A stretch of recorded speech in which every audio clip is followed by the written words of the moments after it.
How you doing, everybody? My name is Matt Dinerman, the track announcer here at Oaklawn Park. This is episode 9 of Out of the Starting Gate with Matt Dinerman, presented by Oaklawn Park, and we have a very special guest in the studio with us. Not only a jockey here at Oaklawn Park, but an Eclipse Award-winning jockey, Erik Asmussen, the 2024 Eclipse Award-winning top apprentice. Erik, good to have you with us. And congratulations, first of all. Something you should be very proud of. They can never take it away from you that you won that Eclipse Award. It must have felt super special to win an award that's that prestigious. Oh, thank you so much. It's a pleasure to be here. And that Eclipse Award definitely has a good ring to it, for sure. For sure. Do you have like a trophy yet that you've hung it up anywhere? Yeah, I got a trophy, and it's in my room, and it's standing proud. Very good. Glad to hear it. And I'm sure your dad, who has plenty of trophies himself, is very proud that his son is starting that trophy line up on the counter somewhere, up there on the mantle at the house. And where is it at? Texas, here? Where? It's at Texas in my home, and I'm definitely trying to build my trophy collection. Of course, any athlete would. And of course, you grew up in Texas, Erik, so we're going to get right to the questions here. Tell us a little bit about what it's like growing up as an Asmussen, because when I think of the word Asmussen and the family Asmussen, I think of two things. The second thing I think about is horse people, like most people would think. You have a large family tree of horse people, but the number one thing I think of is hard work, because you work very, very hard and your whole family works hard. So the question I have is not only what's it like growing up as an Asmussen, but also tell us about the values your parents instilled in you to work hard from a young age, really emphasizing working hard. I'd say the horses is probably just in my blood. My dad never pushed horse racing on me, but I just loved it so much. I just wanted to be more and more a part of it. And the work ethic, everything that you achieve has to be earned, kind of is just the mentality that I grew up with and was raised by. And if it's not hard to do, it's probably not worth doing at all. So, yeah. Would you say that when you were growing up, your world revolved around racing, or did you play sports? I mean, how did that work in terms of your life as a kid growing up? I grew up a very normal city boy. I mean, I grew up in the suburbs, but horse racing was always a priority in my life, but I still got to enjoy the everyday activities of any normal childhood kid. And I'm sure it sounds like your parents basically said, hey, you know, as long as you're really emphasizing doing something you enjoy, we're happy to support you in it. Absolutely. They were the best, and they were more than supportive on anything I wanted to do, and it happened to be horse racing. Right, and that's the next question, which is obviously you say, I want to be in the business just like my dad and my family. Obviously, there are many avenues you can go in racing. You can be a jockey, you can be a trainer, a vet, you can work in frontside management, but you decided you want to be atop the horses, not only in the morning, but in the afternoon. So what made you decide, hey, I want to be a jockey? It was always, I just wanted to be a part of the game, and it started off with just my love for the game, and then it developed on me riding, working sales for my dad, and then eventually started galloping, working horses for my dad, and then I eventually wanted to become a jockey. But it just evolved from me just wanting to be a part of the game and growing and learning as much as I could to now wanting and living my dream of becoming a jockey. So what was the first job you had in racing? You said you worked at the sales. Were you a hot walker? What did you do? My first job was a hot walker. In summers, I'd work for my dad, and when I'm like 10 or 12, you're a hot walker, and then you graduate to the next level, and then the next level, and then the next level. Sure. I was a hot walker for John Sadler for 4 summers. So cool. A lot of us, right, we start working in the barns. And it's very important, Erik, because the behind-the-scenes help. Your dad is one of the biggest operations, not only in the country, but in the whole world in terms of size of stable and also staffing. I think it's really important to really learn about all the different roles that people play to get to the success of winning races and winning big races at all levels for your family. But I'm sure you learned a lot working in the barns too as a hot walker about just how hard the whole team works to make everything go. Absolutely. Growing up in it, you realize how crazy it is, everything that goes into it just to win a race. And it is extremely, extremely hard to win a race. So when you do, it's just an amazing, amazing feeling, because it's so many people's hard work just put into one to try and make the horse as successful as possible. Yeah, and all those early mornings, long hours, long days, and many alarm clocks that you have to wake up to. I'm sure waking up early. No, absolutely. Me growing up in it, I knew how hard I would have to work, and it is an extremely hard-working industry, but it's my love, it's my passion, and there's nothing else I'd want to do. So you wanted to be a jockey. You said, I'm going to go for this. Researching you, you have two pretty big influences. Your dad, obviously, Steve, who you're very close with, of course, and your uncle, Cash, who was a terrific rider. What types of advice specifically do they give you in terms of riding and also the business? Can you share with us a few things? Well, I can always ask them for advice, but it's more so they always just told me it's an extremely hard working industry, and you will have to work extremely, extremely hard. But there's no way to truly learn. I can give you advice. They always say they could give me as much advice as I need, but the one way to truly learn is by going out there and doing it yourself. So it's pretty cool. We talked about, before we came on air here, about the race slowing down a little bit as you do more. When I call races, in the beginning, it felt like everything was sped up, and then as you get more comfortable, it slows down. Do you see that with race riding? Absolutely. You know, your first race feels like it's 5 seconds long, and then you realize more and more, the more races you ride, the more comfortable you get, and you see stuff that happens before it actually happens. The more you ride, you just strive to get better each and every day. Obviously, as an athlete and a top-class athlete, you need to be disciplined, for sure. And especially with jockeys, it's a whole new level because you're riding almost every day, but there's dieting involved, making sure that you're eating healthy and keeping your weight at an appropriate level. So what kinds of exercise, dieting, preparation do you do for yourself and your body? Absolutely. It takes extreme discipline for my 5'10" frame to stay at about 115, 116 pounds. You're almost as tall as I am. You know, you try and make it fun. You bike. I get on as many horses as I can. Just constant exercise and dieting. Track everything you put in your body. But it's part of the game, and it's what's required for me to do what I love. When you diet, are there certain days that you could cheat a little bit and have more? Or do you have to every day basically watch your weight? It's mostly every day. You know, you cheat one day, the next day's even harder. So you try and just be as consistent and disciplined as possible. Now, I'd be remiss if I didn't mention Keith, your brother, who of course is your older brother and also a jockey here at Oaklawn himself. You two have a good relationship. I see you talking, obviously, with the whole family involved. I'm sure you guys talk about different horses. The first question is, let's just say you ride a horse and then Keith gets on, or vice versa. Do you guys have a lot of discussions about the horses? Absolutely. We try and help each other out as much as we possibly can, while still trying, you know, we're very competitive. We're trying to beat each other every single time. So it's a really cool relationship where I think it pushes us both to be better, but we can always fall back on each other at the same time. Do you think that you two have grown up together, learned together about racing, about riding? Do you guys critique one another? And does it help you that you have somebody else that close to you that you can really go back and forth with, and it gives you an edge a little bit that you have someone else to critique? Absolutely. You know, we love horse racing. We talk about horse racing, so it's always on our mind. And if there's a question I have, I can always ask him. And if there's something on his mind that he wants to tell me, he'll let me know. So, and it's for us to get better, so it's really great. And that's the great thing about racing and specialized skills like being a jockey is until you hang up the tack, you can always get better. You can always improve. I see the same thing with announcing too. It's like no matter how long I'll be announcing, there's always something that I want to do better. So that's very admirable of you to have that mindset. I also want to get to know you a little bit, not only as a jockey, as a horse person, but just as Erik Asmussen. You got any hobbies? You got sports you like to watch? Sports teams, favorite movies, food?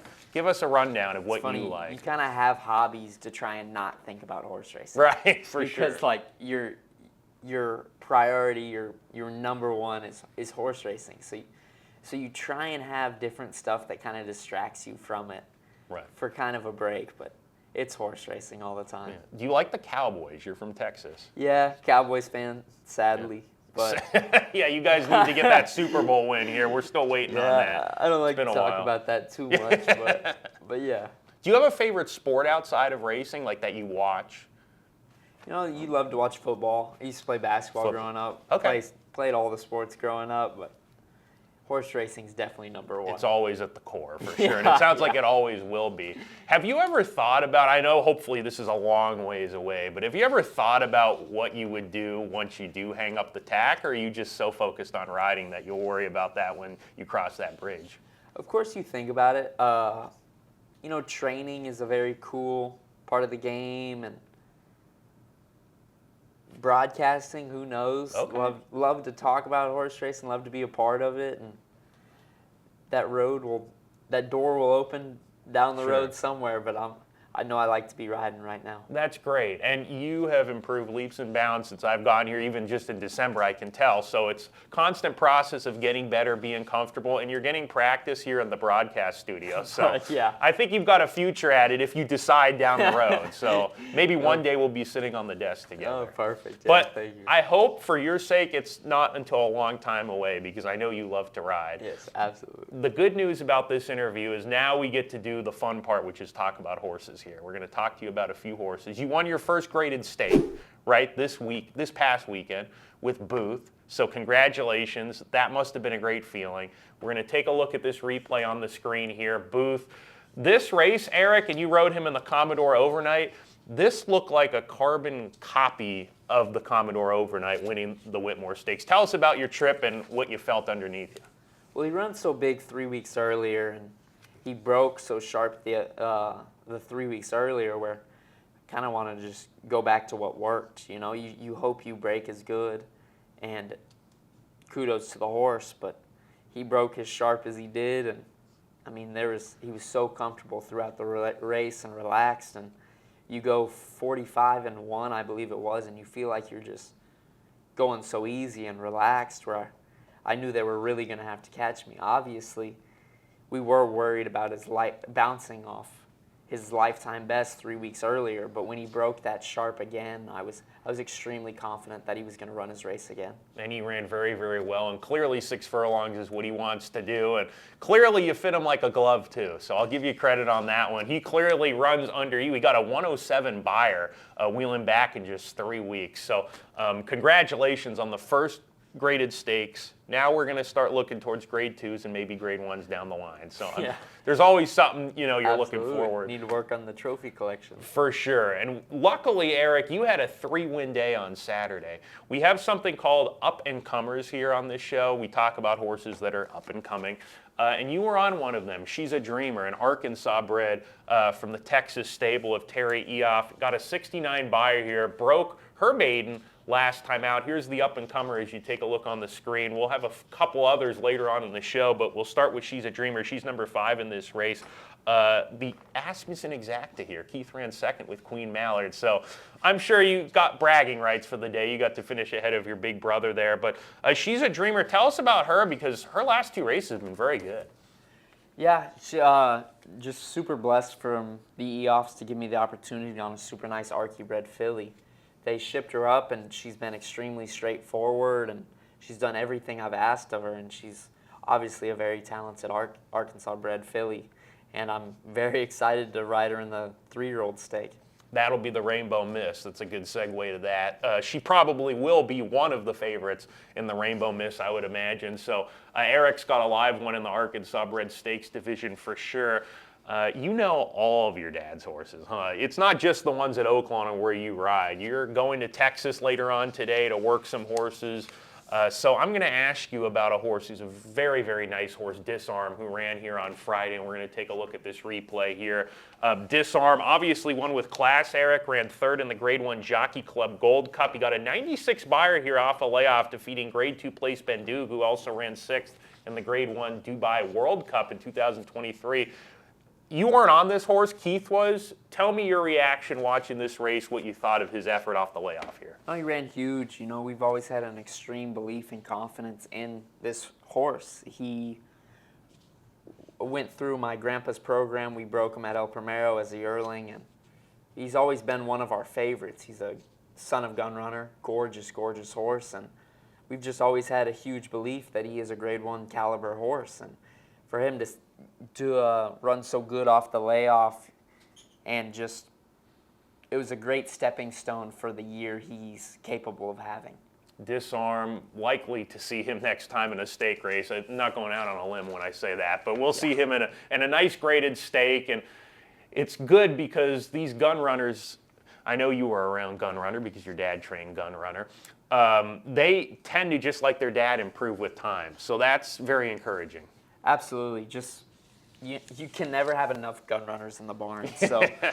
So and to be working for my dad when gun runner was running, and to see his progeny so much like him is very, very cool. And like I said, you cannot have enough gun runners in the barn. One more question for you. I have to ask it off the cusp.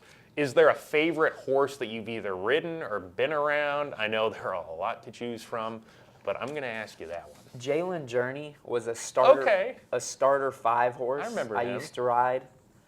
He was like 3 of my first 5 winners, and I used to shortlist claims for my dad, and before I ever rode, and I actually claimed him for 5 at Remington night racing, and then when I started riding, I was like, I'd love to ride this horse. We had him when he was an allowance horse, and gorgeous horse, and we just wanted him. And he was 3 of my first 5 winners. I had no idea where I was going, but he knew where he was going, and he always took care of me, and he was just a truly special horse. Jalen Journey, he's retired, I think, right? I don't think he's running anymore, but hopefully he has a good retirement. And as we've talked about before on this show, the Arkansas Thoroughbred Retirement and Rehabilitation Foundation, you've rang that bell, so thank you very much for ringing the bell. You and your family ringing that bell every time you guys win a race this year. That's a fantastic program, and supporting a great cause. Erik, thanks for coming out. I know you've got a journey to take to Texas because he's got to work, as we talked about. Not a surprise, he's working every day. Erik, we wish you the best of luck for the rest of the season moving forward, and we hope to see you here at Oaklawn as a jockey for a long, long time. And if you do, no doubt you're going to have a lot of success. Well, thank you so much, and it's a pleasure. A lot of fun. We'll be right back on Out of the Starting Gate to go over a couple more things before we wrap things up.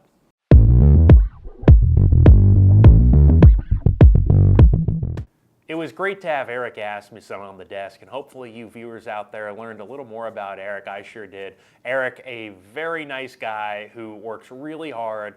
And the thing about Erik is that he, I've noticed, has progressively gotten better as the meet's gone on here at Oaklawn. He rode here last year, a few mounts, not that many, but he did ride a winner or two here last year. But this year he's a lot more seasoned, a lot more experienced, so I have no doubt we're going to be seeing Erik Asmussen in the winner's circle for many years to come. Plenty of instances here at Oaklawn Park. Well, we've still got a little more material to go over here before we complete things on episode 9 of Out of the Starting Gate with Matt Dinerman right here with you, your current track announcer at Oaklawn Park. Let's get to some up-and-comers. We talked about She's a Dreamer being one of the up-and-comers. Erik, of course, rode this gal to a victory last weekend, but we've got 2 more to discuss here, and we'll start things off with Where's My Ring from the Val Brinkerhoff barn. She won a first-level allowance this past weekend, and the way she won, boy, she looks like a star of the future. The way she dominated this group, got a 103 Beyer speed figure for a 12-length win in this first-level allowance race on the screen. She powered home to a convincing victory. She won the Grade 3 Gazelle last year, so she's got some ability, was on the Kentucky Oaks trail, actually ran in the Kentucky Oaks. So unlike a lot of our up-and-comers, she's one that is a little more experienced. We've known about her for a while now, but this was the first race where she put it all together. She's a little bit inconsistent, and she's got a bit of a feisty personality. I wonder if she's one of these temperamental types that just, she either shows up and wants to run a race, or she's just not willing to bring her A game on the particular day. But nonetheless, she's clearly got ability. I've heard through the grapevine that the Apple Blossom is a potential next spot For Where's My Ring, that race at Grade 1 would be in mid-April, and of course we're going to see Torpedo Anna, the Azeri winner, who was the Horse of the Year last year, compete in the Apple Blossom. So it would be a tall order for Where's My Ring to defeat a runner like that. But nonetheless, she is one, if she comes with her A game, she's definitely stakes material. And Where's My Ring, an up-and-comer you want to watch out for. It'll be fun to track her progress as the year goes on. Another runner that's a bit intriguing, a 3-year-old, and he won a first level allowance himself for restricted 3-year-olds. His name is Passion Rules, also won here at Oaklawn last weekend. Let's take a look at him. A son of Frisian Fire, purchased for just $40,000 by Calumet Farm, has been a bargain. 3 for 3 in his career after this allowance victory here. Got a 78 Beyer, sitting off the pace. The pace was quick, ran on into it, defeated 3-5 favorite Him, who was a well-meant first-time starter on debut for Ron Moquette. Won that day sprinting, came back routing, wasn't quite as impressive. Passion Rules, though, even though he hasn't been flashy, he's won all 3 starts, hasn't done a single thing wrong. I don't think he's a Derby type of horse, a Kentucky Derby horse. I still question how good he really is.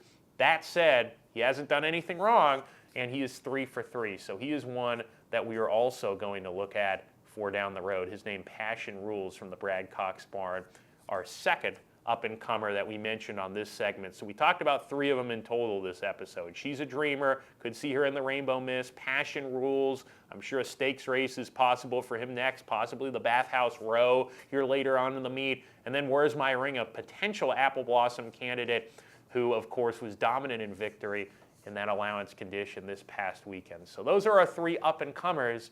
And speaking of up-and-coming, we've got 2 stakes races this weekend here at Oaklawn Park, Friday through Sunday racing, first post each day, 12:30. We've got 10 races on Friday, 11 on Saturday, and 9 more on Sunday. Our feature race here at Oaklawn Park this Saturday is the $500,000 Essex handicap for older handicap horses. They're going 1 1/8 miles. This is the road, or on the road I should say, to the Oaklawn handicap here. Let's take a look at the field. A field of 7 signed on in this race. Speaking to Erik here, he is riding Unload for Steve Asmussen, his father, and Keith Asmussen, the brother of Erik, the older brother, riding Red Route 1. So Team Asmussen has a pair here. We've got Unload, who's going to be close to the pace, I would imagine. Red Route 1, he's a deep closer like Zenyatta. He'll be coming from off the pace, and those 2 Asmussens really complement one another in that respect.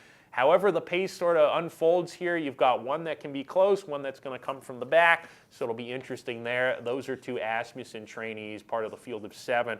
But the 2 biggest threats in the race, I think, the 2 most likely favorites, both come out of Stakes Company and both very good efforts as well. We'll start talking about who I think will be the favorite, Kinetic, for Brad Cox, Godolphin. Christian Torres, our leading rider, has the call, and we last saw him in the General MacArthur Overnight Stakes. Here's the replay from that effort. As you can see here, he was very green, swapped to the incorrect lead down the lane, was just sort of goofing off a little bit, looking around. He has those blinkers on. This horse has shown a tendency to be a little bit goofy in the afternoons, but as you can see, he wins the race.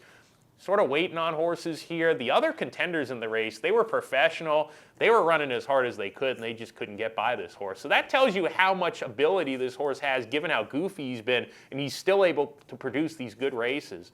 That was his 4th win there in just 5 starts. He's run 6 times in total, but his last 5 races, 4 of them have resulted in trips to the winner's circle. So Kinetic, I think going forward, facing even tougher company, he's going to need to improve and be more professional if he wants to beat the best of the best. But he's going in the right direction, a win machine at this point in his career, and there, of course, is still room to grow with Kinetic. Another one in the race we need to mention, he ran a very good race last time out. His name is Patriot Spirit. Even though he didn't win last time, and here's the replay, he's down on the inside, the jockey sporting the dark vest there. I think it's black colored. And looking at Patriot Spirit here, he was super game inside of the Wine Steward. This is the 5th season stakes on Southwest Day. The Wine Steward who won this race, he's pointing for the Oaklawn Mile on Arkansas Derby Day, and Patriot Spirit did not go down without a fight, and I thought ran a winning race, was just second best that day. Looking at Patriot Spirit's chances here against Kinetic, we'll say one thing. He is certainly a little bit more professional than Kinetic is. He has the game figured out. He's very much on cue with switching leads, puts the head down, runs hard, tries hard. So Patriot Spirit with Rafael Bejarano for trainer Michael Campbell, who's in Florida, shipped this horse here to run in the 5th season. And now he's back here for another shot at an Oaklawn Stakes win in the Essex handicap. That's on Saturday, race number 10 on the program. Another stake on Saturday, the Purple Martin for 3-year-old filly sprinters. Here's the field. $175,000 event here, and a pretty contentious group. Steve Asmussen, he's got a pair of this race, Accelerating, drawing the rail. This horse comes off 2 back-to-back very impressive New York-bred stakes wins at Saratoga. Won a stake against New York-bred company. First out, won a maiden race, and both times won for fun. Took a bunch of time off after those 2 runs at Saratoga, and she's back here as a 3-year-old. First time in 2025, she is facing 3-year-old fillies, but also open company. So she's stepping up in class, so to speak, but Accelerating, one that's exciting in the sprint division because she looks very fast, very talented. Again, she's a New York bred. That's why she was eligible to run against the New York bred runners at Saratoga this past summer. Also Glee for jockey Erik Asmussen. He'll be aboard the other Asmussen entrant who was second as the even money favorite to a pretty nice runner named Modo for trainer Tom Amoss in Texas in a stake down there. We'll need to improve. This is a little bit of a tougher field, but Glee, another one in this race for the Asmussen camp that has stakes experience. 2 runners that I think are going to get a lot of play in the Purple Martin this year. One of them, Kamichi Cat for the Tom Amoss barn. This runner was last seen in a grade 3 at Churchill Downs and ran dead last, first time routing, didn't run a step, without Lasix as well. Takes a bunch of time off, comes back here in a sprint race. She won a sprint stake over the summer at Saratoga as a 2-year-old. She's similar to Accelerating, making her 3-year-old and 2025 debut in the Purple Martin. And I think Kentucky Smoke Show is very interesting for trainer Chris Hartman. Earlier in the meet on Oaklawn.com, she had some very good workouts posted on the video section there in the mornings. And last time out, she ran in a route race and got a little bit tired after setting a fast pace. I think probably she wants one turn anyway, but she's cutting back in distance. She's going to be really fit. I'm very intrigued to see how she does because speed figures-wise, she stacks up with this field. So 2 good stakes races, the Purple Martin and Essex Handicap, both on Saturday afternoon. First post again, each racing day, Friday through Sunday this week, is 12:30. And remember, next week, not only for the racing week, but also on this next episode of Out of the Starting Gate with Matt Dinerman, next week we're going to be going all Arkansas Derby. We're calling it the Racing Festival of the South next week. Friday through Sunday racing, of course, Arkansas Derby, one of 10 stakes races throughout the entire week next week. And this show here, Out of the Starting Gate, will be solely focused on Arkansas Derby week here at Oaklawn Park. My name is Matt Dinerman. Again, I'm the track announcer here at Oaklawn Park. Thanks for tuning in to Out of the Starting Gate. We'll see you next week for another edition. This week, though, be well, good luck, and make some money. Have a great rest of the day.